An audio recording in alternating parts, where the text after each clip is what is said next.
Bonsoir à tous et merci d'être fidèles au programme de ITV. Le principal sujet de l'actualité de ce lundi, les inondations. Un scénario inattendu, le poste de haute tension de Hann, la plus grande station électrique du Sénégal envahie par les eaux de pluie. Le poste ne fonctionne pas depuis samedi. La Sénélec a stoppé l'alimentation pour éviter une catastrophe. Un week-end particulièrement éprouvant pour de nombreuses familles. Elles ont dormi à la belle étoile, leur maison engloutie dans les eaux, leurs biens détruits. Ces familles sinistrées fondent leurs espoirs sur le plan Orsec. Parlant de plan de secours, jusque-là, 750 milliards de francs CFA ont été injectés dans la gestion des inondations. En l'absence de résultats, l'opposant Moussatine exige l'ouverture d'une enquête parlementaire. Vous l'entendrez dans quelques instants. Et les sports vont suivre et ce sera l'affaire de Pape Malick Diaw.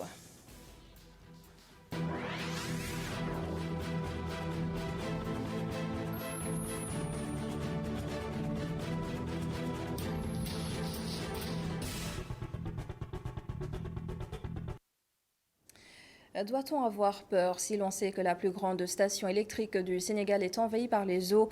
Le poste de haute tension de Hann ne fonctionne plus depuis samedi suite aux fortes pluies. La Sénélec a été obligée de couper l'alimentation pour éviter le pire et nos reporters Boubacar Dian, Souleymane Meng ont bravé le danger pour nous montrer ces images. Le poste de haute tension de Hann-Mariste envahi par les eaux. L'eau est même entrée dans les installations comme c'est le cas ici. C'est ici que beaucoup de localités sont servies en électricité. Cette inondation est la première depuis plus de 30 ans. Ce site constitue le poste de distribution le plus important du réseau électrique sénégalais, le poste de Hann. C'est un site qui a été aménagé en 1979 et les infrastructures que vous voyez ici ont été mises en place en 2006. Et c'est la première fois depuis 1979 que nous avons assisté à une inondation de ce site. Ce qui veut dire que nous avons assisté à des pluies exceptionnelles qui n'ont épargné personne. Si vous étiez là hier soir, vous aurez pu vous avoir une idée claire de ce qu'on a vécu et ce qu'on a reçu comme quantité d'eau. Ce poste est à l'arrêt total. Cependant, aucune coupure d'électricité n'est enregistrée. Malgré l'arrêt total de ce poste, depuis hier vers 13 h, on n'a pas enregistré de délestage profond. Et on a mobilisé des hommes et des femmes qui ont travaillé toute la nuit avec le soutien considérable des sapeurs-pompiers, du groupement des sapeurs-pompiers qui nous ont été d'un grand apport. C'est pourquoi vous voyez aujourd'hui que l'eau a été évacuée correctement. Maintenant, nous attendons que le niveau de l'eau continue de baisser parce que, comme vous le savez, l'eau et l'électricité ne font pas bon ménage. Nous attendons que le niveau de l'eau puisse baisser davantage pour qu'on puisse remettre en service les installations électriques. Mais je voudrais juste rassurer les Sénégalaises et les Sénégalais que malgré la situation critique, avec tout ce qu'on a reçu comme précipitation, Sénélec reste dans les dispositions pour assurer la continuité de service que nous devons à nos chers clients. Pour parer à de pareilles situations, des mesures ont été prises. Qu'on puisse limiter son ampleur, qu'on puisse aussi limiter l'incident dans le temps. Aujourd'hui, nous venons de constater, du fait de l'eau qui nous vient de la zone de captage, qu'on n'est pas à l'abri. C'est pourquoi nous allons, dans les meilleurs délais, trouver un schéma de secours qui consistera à disposer nous-mêmes de systèmes de pompage qui nous permettraient, en cas de situation de ce genre, de pouvoir évacuer l'eau correctement afin de continuer à garantir la qualité de service aux clients. Quelques pannes d'électricité sont notées dans certaines localités. Selon le directeur général de la Sénélec, ces coupures sont dues à une baisse de tension. Et Boubacar Dian, les risques d'électrocution sont réels en cette période d'hivernage. Le directeur général de la Sénélec mise sur la sensibilisation. Pape Dembabité appelle à beaucoup de prudence. Nous l'écoutons. Les premières mesures qui ont été prises, ce sont des mesures de sensibilisation. Comme vous l'avez constaté, depuis un certain temps, Sénélec lance des spots pour sensibiliser les populations. Maintenant, nous avons également entamé une vaste campagne de sécurisation de nos ouvrages. Sécurisation qui veut dire tout ce qui est masse, tout ce qui est cuivre à isoler, nous l'avons fait. Et c'est l'occasion pour nous de demander aux populations de suivre attentivement les messages de sensibilisation que Senelec lance régulièrement à travers les médias pour leur permettre de mieux comprendre quelle attitude et quel comportement il faut avoir pendant cette période d'hivernage. Parce que comme je le dis souvent, l'eau et l'électricité ne font pas bon ménage. Maintenant, c'est à nos clients, aux populations, de prendre les dispositions nécessaires pour que pendant cette période, de s'éloigner le maximum possible des ouvrages électriques. Et le montant exact qui sera alloué au plan Orsec communiqué au plus tard ce soir. Des experts ont consacré la journée de ce lundi à l'évaluation du matériel nécessaire pour son déroulement. Le ministre de l'Intérieur, Aly Ngouille Ndiaye, a visité le site inondé de la Sénélec des Maristes. Regardez. Nous sommes certainement d'ici la fin de la journée. Mes services sont en train des gouverneurs des 14 régions et nous sommes en train de compiler, éviter également des redondances. Et c'est pourquoi je pense que dans la journée nous aurons fini. Je pensais hier qu'on allait finir mais on n'a pas pu le faire. Les événements exceptionnels qui viennent toujours. Donc mais ça n'empêche pas que c'est toujours un événement exceptionnel. La météo avait parlé, mais même quand la météo a parlé, ça nous avait permis de prendre des dispositions. Mais on ne peut pas peut-être penser que c'est tout l'étendue du territoire. On savait effectivement, la météo avait dit qu'il y aurait une bonne pluviométrie cette année. Une bonne pluviométrie, ça ne veut pas forcément dire qu'il y aurait des inondations. Aujourd'hui, nous avons des inondations. Nous avons exceptionnellement presque 72 heures de pluie ininterrompue sur l'ensemble du territoire. C'est vrai, Dakar, c'est à cause de l'urbanisation que c'est devenu peut-être un point plus critique. Il y a également la population, mais nous avons reçu beaucoup plus de pluie ailleurs. Il y a eu malheureusement des pertes en vie humaine. J'ai d'autres collègues qui vont également, notamment le ministre de l'eau et de l'assainissement, aller présenter les condoléances au niveau des familles des victimes. Nous aussi, certainement, on le fera. La famille de Wakinan Nimzat à Guédiouaï-Patauge dans les eaux. Certaines familles ont dormi à la Belle Étoile. Elles n'ont presque plus de toit. Elles ont perdu presque tous leurs biens également. Leurs espoirs reposent désormais sur le plan Orsec. Mamadou Lamine Fati à la rencontre de ces familles sinistrées. Darussalam, Darur Rahman ont passé la nuit à la Belle Étoile. L'eau de la pluie a gagné toutes les parties des domiciles. Chambre, cuisine, toilette, cour, tout est dans l'eau. Nous vivons difficilement les inondations. Moi personnellement, je peux maîtriser la situation. Mais mes enfants le vivent difficilement. Ils sont courageux, mais c'est très difficile. Il y a une de mes filles qui voulait se suicider. C'est moi qui ai appelé les voisins pour m'aider à la faire sortir de l'eau. Parce que c'était très difficile pour elle de voir ses parents vivre dans l'eau. Cette dame est dans le même cas. L'eau a envahi toute sa maison. Elle n'a que ses yeux pour pleurer. Vous me voyez comme ça. S'il pleut, nous amenons tous nos affaires en haut pour nous abriter. Parce que ici, l'eau a envahi tous les espaces de la maison. La cuisine, la fosse, partout. Nous avons des enfants, on est obligé de les amener en haut à cause de l'eau qui entre dans la maison. Ce qui nous fatigue énormément. Et on pense que les autorités locales devraient nous appuyer. Mais jusqu'à présent, on n'a vu aucune autorité locale. Ils ne nous considèrent même pas. Si Macky Sall nous aide, nous allons le prendre. Si j'avais la possibilité de le voir, j'irais lui dire de nous appuyer. Pour avoir subi durant des années les inondations, les populations de Darur Rahman et de Darussalam sonnent l'alerte et demandent la réaction des autorités. La situation actuelle est déplorable. C'est écœurant de voir beaucoup de familles passer la nuit à la Belle Étoile. Tout ça à cause du rembourlement que la mairie a fait ici et que le préfet avait ordonné d'arrêter immédiatement les travaux. Parce que c'était prévisible, le préfet avait vu ça venir. Mais là, c'est une situation actuellement catastrophique. Ils ont étouffé beaucoup d'égouts. Là où ça devait permettre à l'eau d'accéder et vraiment de prolonger vers le lac. Darur Rahman de Wakina Nimzat et ses alentours flottent dans les eaux, sans compter l'augmentation des tarifs du transport pour accéder à ces quartiers. Une situation que déplorent les habitants qui fondent leur espoir sur le plan Orsec. Et justement, la municipalité de Wakhinane Nimzat recommande d'impliquer les collectivités territoriales dans le déroulement du plan Orsec. Pape Mamafal est le chargé des inondations dans la commune. Nous l'écoutons. Nous interpellons l'État sur le plan Orsec, qui n'est pas à sa première déclenchement, mais nous les invitons à associer les maires et les points focaux qui comprennent et qui connaissent mieux le terrain.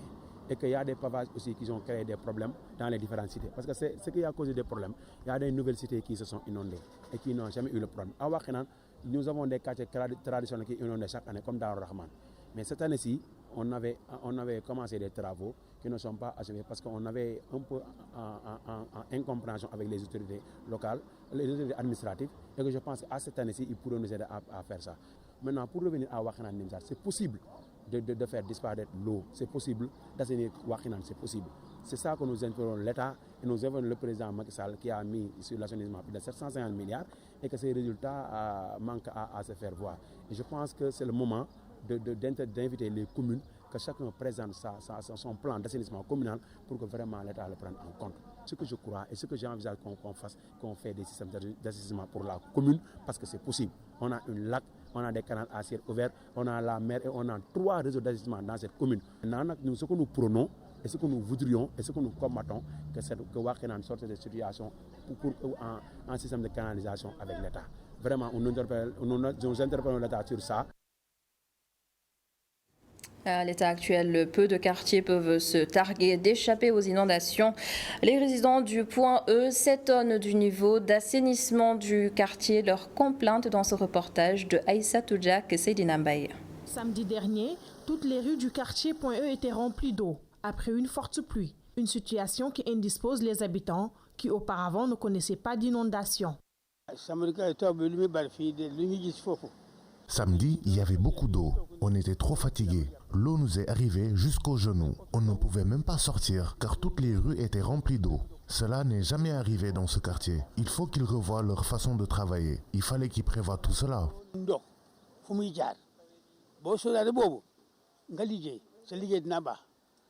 Ce monsieur soutient que la météo et même les saltigués avaient annoncé les fortes pluies. Il estime que l'État aurait dû prendre des mesures préventives. Météo a signalé qu'il y aura beaucoup de pluie. Il y aura beaucoup de pluie. Effectivement, c'est la réalité. Il y a beaucoup de pluie. Donc tout cela, il devait prendre les précautions. L'État devait prendre les précautions. Et non pas attendre à la dernière minute. Tout ça là, tu as vu.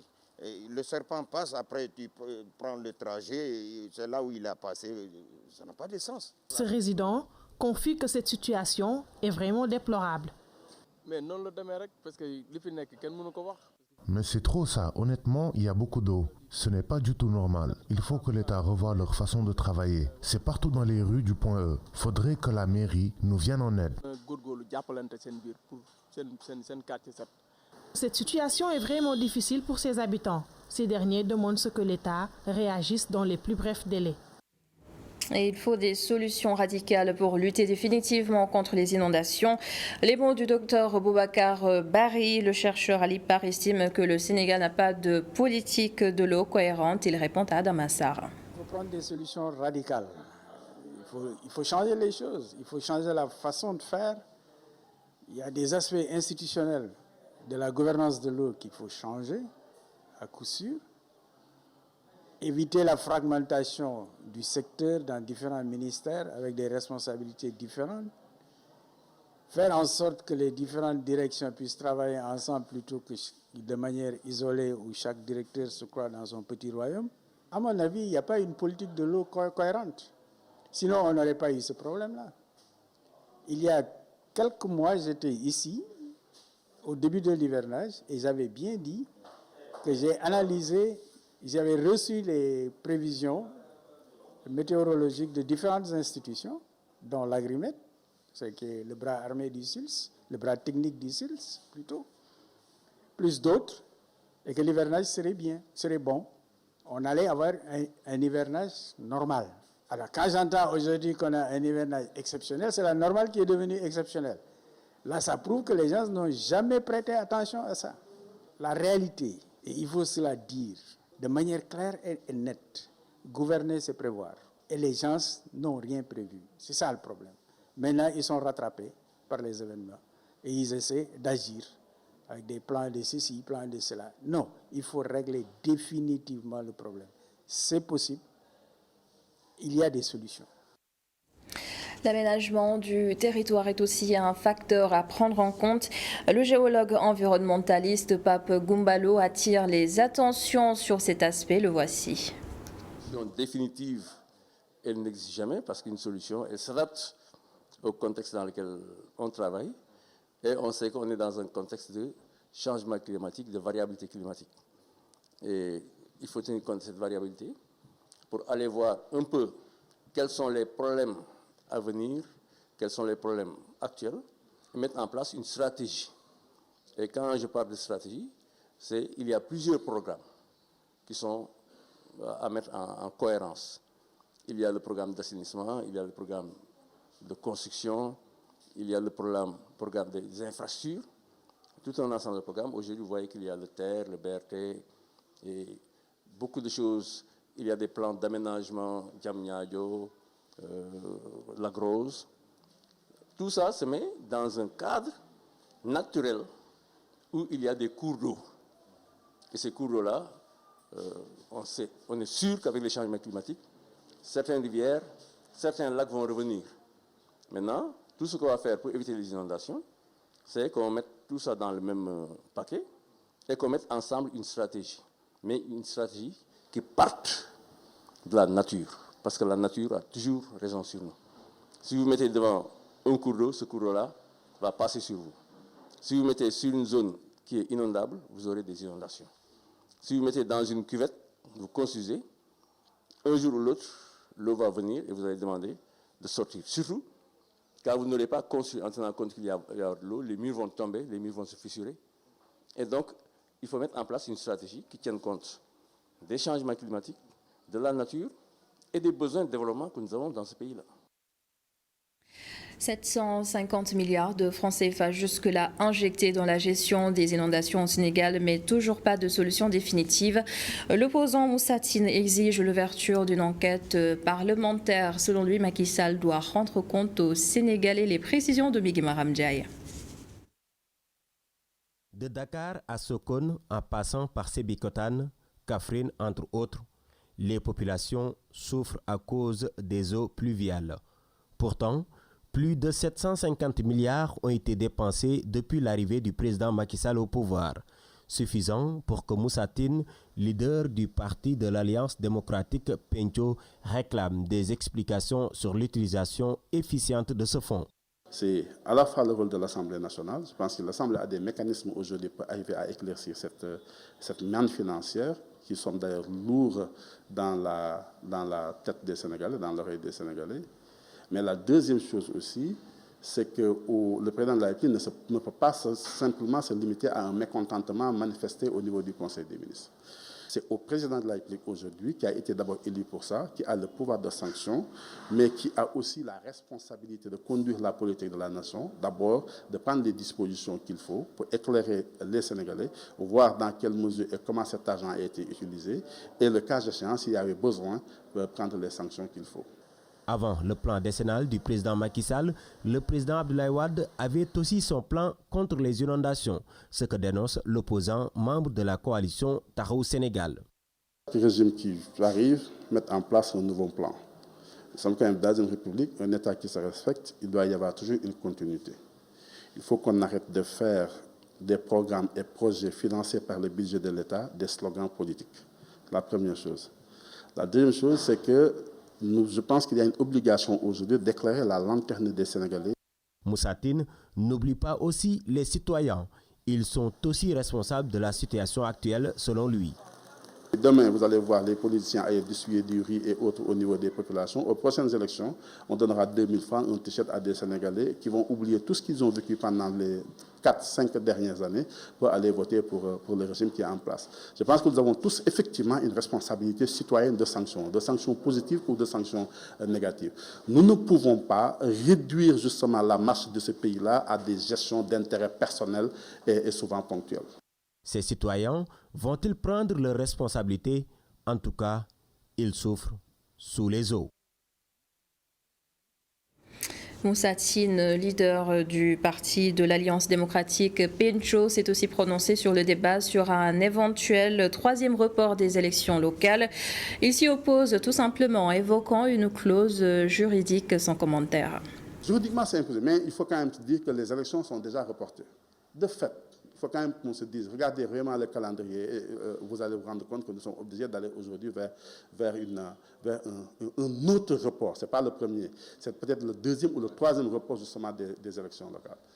Et maintenant, la question qu'il faut se poser, c'est aujourd'hui, quelle va être l'attitude du Conseil constitutionnel saisi sur la question du report. Parce qu'en 2016, lorsque le président de la République a saisi le Conseil constitutionnel au fin de prendre son avis sur la question du report des élections, le Conseil a rendu une décision qu'il voulait une décision de principe. En dépassant la question qui a été posée par le président de la République sur la question de son mandat, pour rendre une décision sur tous les mandats politiques, en disant clairement qu'aujourd'hui, au Sénégal, quelles que soient les circonstances qui peuvent se poser, il n'est plus permis ni de réduire, ni de prolonger un mandat politique. Dès lors qu'au moment où vous entrez en fonction, vous connaissez la durée de ce mandat.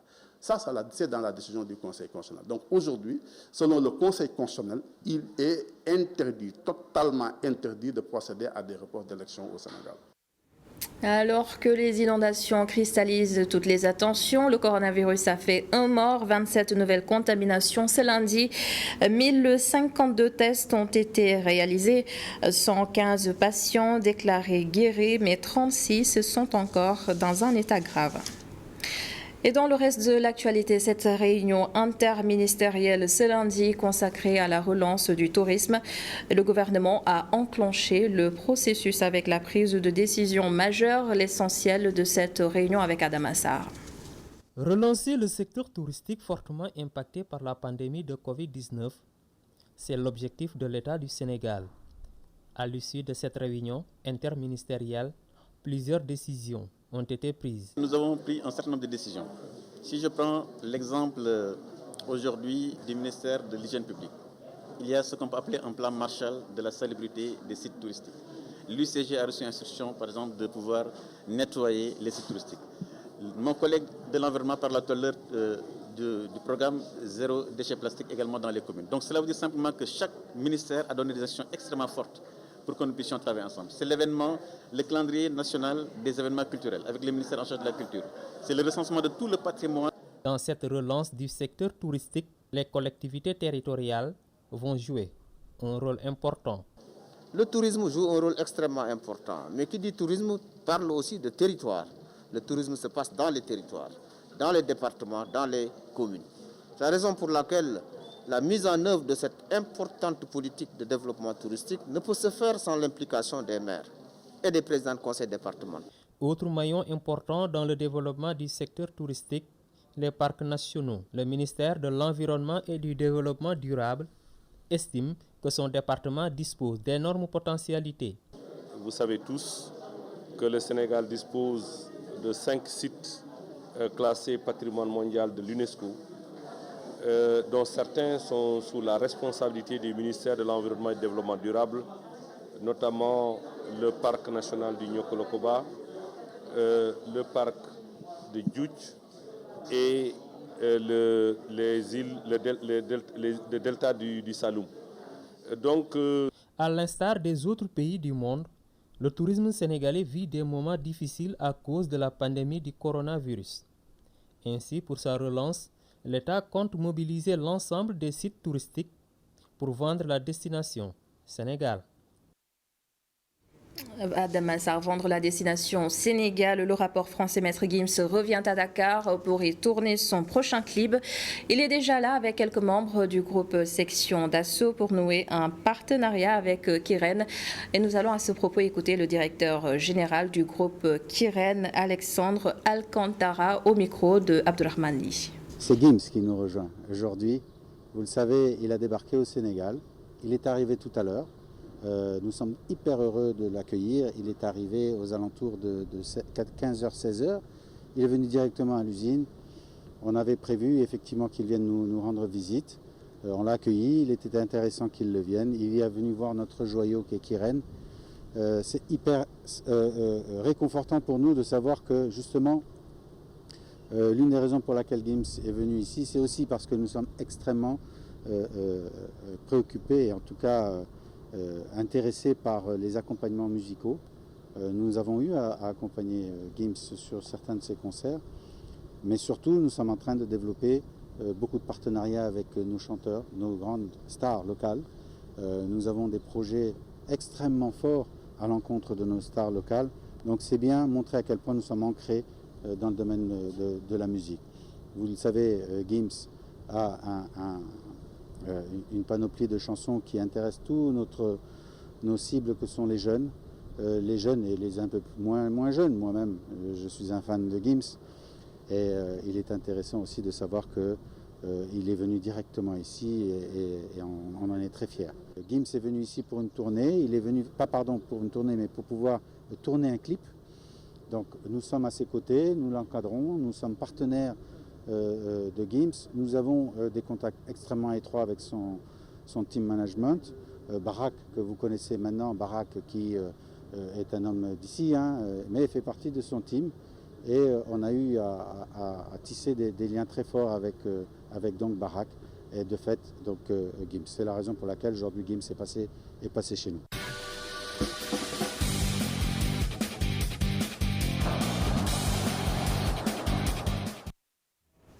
Nous sommes lundi, la page des sports présentée par Pape Malick Diaw. Très heureuse de vous recevoir sur ce plateau. Pape Malick, bonsoir. Bonsoir Aramane. Alors nous démarrons avec du football, c'est officiel. Le Sénégal jouera contre le Maroc et la Mauritanie et ce sera en octobre. Effectivement, la fédération vient donc de communiquer sur les prochaines sorties des Lions de la Teranga pour la fenêtre d'octobre.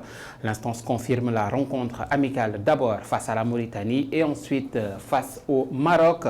Le premier match va tout simplement opposer les Lions du Sénégal face au Maroc, une rencontre prévue le 9 octobre à 19h à Rabat. Le second, comme annoncé depuis quelques jours maintenant, se jouera face à la Mauritanie au stade Lat Dior de Thiès le 13 octobre à 19h. Ces rencontres, bien sûr, ont été retenues après concertation avec le sélectionneur national, informe le communiqué de la Fédération sénégalaise de football. Elles se tiendront dans le strict respect des mesures sanitaires, bien évidemment, édictées par les autorités des pays concernés avec les recours au huis clos pour préserver les acteurs officiels et supporters. Mercato à présent, Kalidou Koulibaly, proche de Manchester City. Napoli cherche son remplaçant, c'est bien ça? Tout à fait. Kalidou Koulibaly, très proche de Manchester City, raison pour laquelle les Napolitains vont devoir tout simplement trouver un remplaçant au rock sénégalais et visiblement ils auraient déjà un nom en tête selon le média belge Het Nieuwsblad. Eh bien, les Napolitains auraient déjà rejeté tout simplement leur dévolu sur Jason Denayer, le défenseur de l'Olympique lyonnais. Et du côté du PSG, le Paris Saint-Germain, il va falloir vendre pour rester dans les clous du fair play financier. Effectivement, avant d'acheter, notamment au poste de latéral droit, le Paris Saint-Germain devra vendre pour rester dans les clous du fair play financier, comme vous l'avez si bien annoncé. Le Paris Saint-Germain, tout simplement, veut récupérer une enveloppe d'environ 60 millions d'euros. L'un des premiers joueurs concernés pourrait être Alphonse Areola, pisté notamment par Rennes et Chelsea. Il y a de fortes chances que le Français s'en aille, d'autant plus que le Paris Saint-Germain a officialisé la signature de Sergio Rico qui devrait assurer le rôle de doublure ce week-end. Eh bien, autre joueur que les dirigeants aimeraient vendre, Julian Draxler, le Hertha Berlin, est intéressé par son profil mais n'aurait pas pour l'instant fait d'offre. Le Bayer Leverkusen est lui aussi dans la course. Idrissa Gana Gueye de son côté serait lui aussi sur la liste des départs mal intégré dans l'équipe. Il pourrait lui aussi donc être vendu. Le Paris Saint-Germain aurait en revanche refusé une offre de prêt pour Mitchell Baker de la part du Celtics Glasgow. Son départ de la capitale n'est pas donc impossible. Et le Paris Saint-Germain, toujours, aurait déjà fait 3 propositions de prolongation et revalorisation salariale à son prodige, à savoir Kylian Mbappé. Mais 3 fois, l'attaquant français a poliment refusé. En revanche, il y a Un rebondissement dans le dossier Eric Maxime Choupo-Moting, très apprécié par Thomas Tuchel. Ils auraient aussi convaincu Leonardo. Ainsi, il devrait finalement prolonger avec le Paris Saint-Germain. Toujours côté prolongation, le cas Kylian Mbappé, très donc chaud d'après la presse espagnole. Bien expliqué. Et nous parlons à présent du championnat espagnol. Real Madrid, les choses se compliquent de plus en plus pour Gareth Bale. Effectivement, la situation s'obscurcit de plus en plus pour le Gallois au Real Madrid, scotché sur le banc et pas dans les plans de Zinedine Zidane. Le Gallois doit retrouver du temps de jeu. Partir semble la meilleure option alors que ses dirigeants souhaiteraient expressément se débarrasser de lui. L'essentiel est maintenant de trouver preneur, ce qui risque d'être compliqué. La cause, son contrat faramineux de 15 millions d'euros par saison qu'il ne souhaite tout simplement pas abandonner. Un salaire évidemment trop élevé pour de nombreuses équipes si aucun club n'aurait formulé d'offre pour récupérer l'ailier de 31 ans selon Mundo Deportivo. Le seul point de chute qui reste tout de même compliqué est celui d'un retour à Tottenham favorisé par la présence d'un certain José Mourinho qui avait déjà cherché à le faire venir à Manchester United du temps où il officiait là-bas. Une situation du Gallois qui est donc pas qui est dans une belle impasse. Par contre, le rêve continue pour Ricardo Quaresma. Le Portugais a trouvé un club finalement. Tout à fait, c'est bien prononcé. Ricardo Quaresma qui n'a pas l'intention d'arrêter. Du haut de ses 36 ans, le fantastique ailier portugais est de retour au pays après 2 expériences en Turquie, à Beşiktaş pendant 4 ans, puis à Kasimpasa à une saison, à savoir la saison dernière. Il s'est engagé avec le Victoria Guimarães, équipe qui a terminé à la 6e place du championnat portugais la saison dernière. L'ancien du Porto, du Barça et de l'Inter, entre autres, a signé un contrat de 2 ans avec une année supplémentaire en option pour le Portugais qui retourne donc au pays. Voilà, c'était long, mais c'en est tout pour cette page des sports. Merci beaucoup pour une page des sports bien complète. Merci Pamalik Jawa. Merci à vous.